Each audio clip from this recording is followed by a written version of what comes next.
Hi, I'm just talking about teaching people that are different, that think different, physically different, have some kind of impairment. Collecting their voice and listening to their perspectives has influenced me, just from the videos that I watched this morning.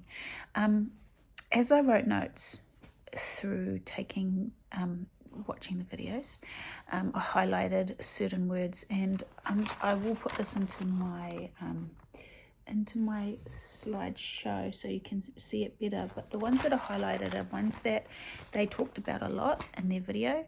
They had a lot to say. It ignited happiness in them, great memories, thoughts of a good time in their life,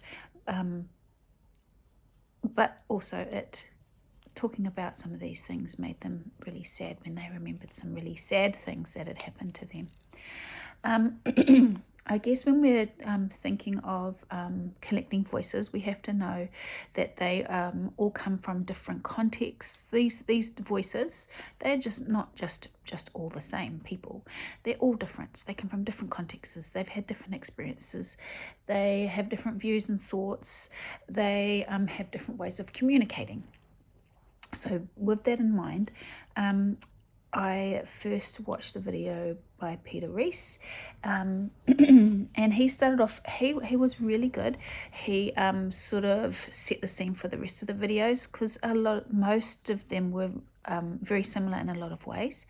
Some of the things that I noticed that he said that was common with the others was that there was a lot of options for him when he went to school. He went to just a normal school, and he had many options, lots of subjects he could take, and he really liked drama and singing and things like that. And that was really common. Also, he was provided with lots of different work experiences. So he was given the opportunity to participate, and participation came up heaps. Even if it wasn't the word participation, it was talked about so many times through all the videos that I watched. So participation, they just want to participate. They want to be part of a group. Lots of them also, more than others, really loved and valued their teacher aides and the extra support. So not just teacher aides, but the special resource centres and the help from the people that were there. It didn't have to be a teacher aide, but just someone that is going to support them. Yeah, so he had that, and Peter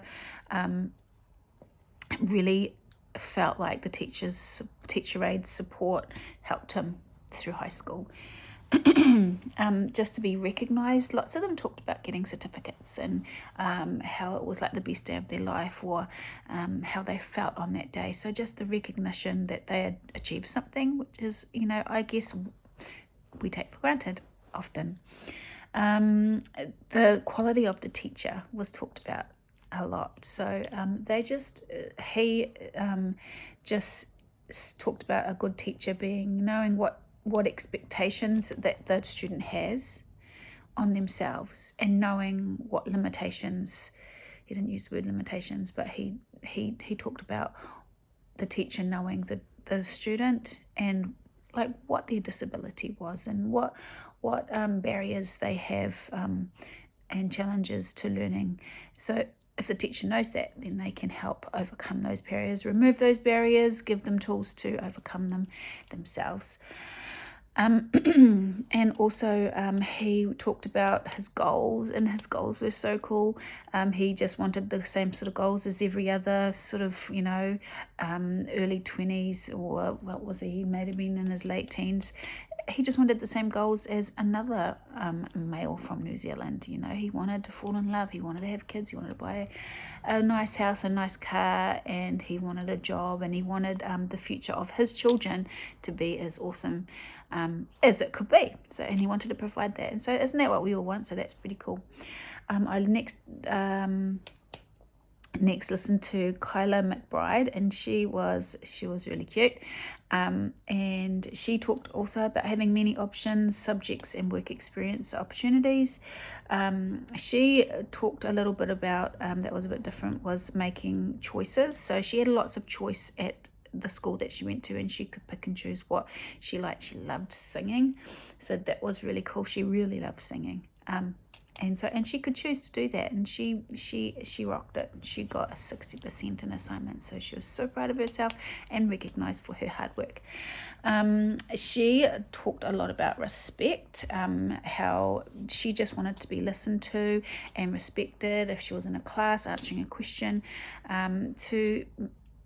As a teacher, I guess, is something that we could, I'm sure we all do it, but maybe we don't realize we're not doing it.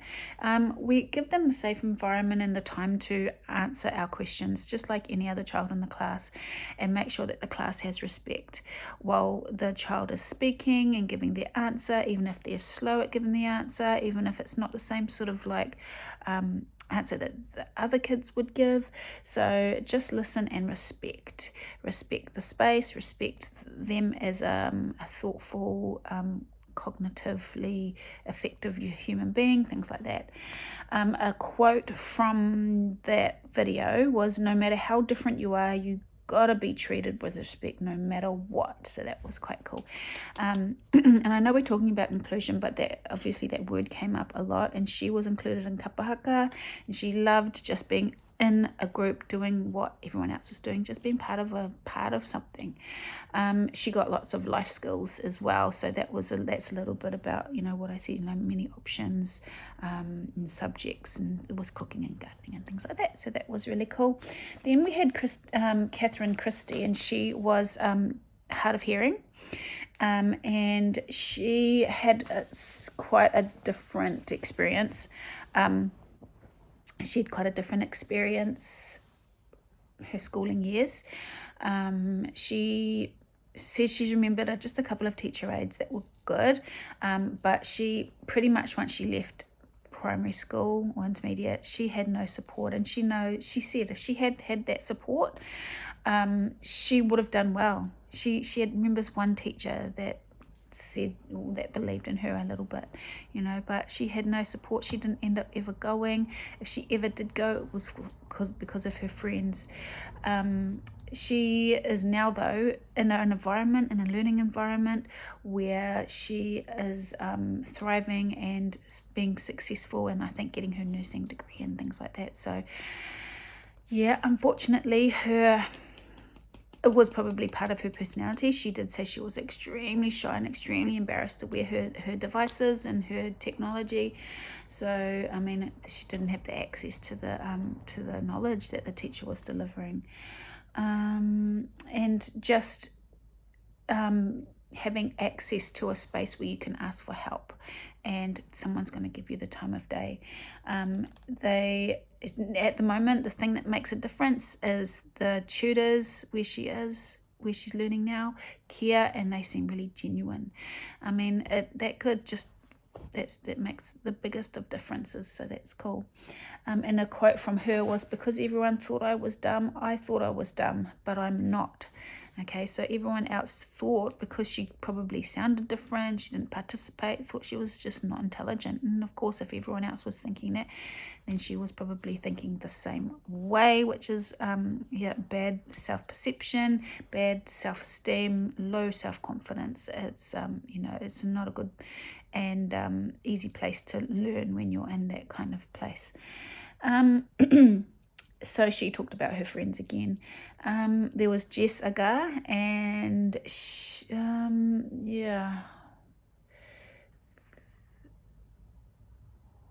there was a lot of mean behavior that went on, but they went to a special school, learned life skills, cooking and gardening, and friends were really, really, really, really important. She talked about having social issues with boyfriends and things like that, but some people helped her out, and she thrived in the special school. She really enjoyed it, and she's learning things that are going to make her independent. So hers was a short video, but she was pretty cool as well. And then the last one I watched was James McLaughlin, and yeah, he was just talking again about the learning support and how much difference that made, the physical environment. So he was in a wheelchair and he couldn't access the top classrooms of the top story at the school, or he could, but it took him ages to get up there because he was meant to be in a wheelchair. He still walked and he sometimes got up there. I mean, he put a positive spin on it. He was optimistic. He was like, it was helping with my fitness. So the key takeaways for me as a teacher, things I think I do, but of course you've always got to refresh on how you deal with spaces, environments, people's, individuals, friends, students, colleagues, whānau, teachers, things like that. But you've got to always think about recognising the individual, making sure that they are participating or they have the opportunity to, and encouraging that. Setting goals, giving them choices to make, which overlaps into the te reti of Waitangi, Māori, making their own choices. It's just a massive thing. If you can decide for yourself what you want, it'll be more authentic and more contextual to you, and you'll learn better. Inclusion, life skills, relationships, understanding, a safe environment without barriers, a special school, people, teacher aides, teachers, friends, relationships, all of that is so important. So the social side is huge, and it does affect how well or not very well that you learn. So yeah, that was the voices and the thoughts of some people that were interviewed, and I loved watching it. So yeah, thank you.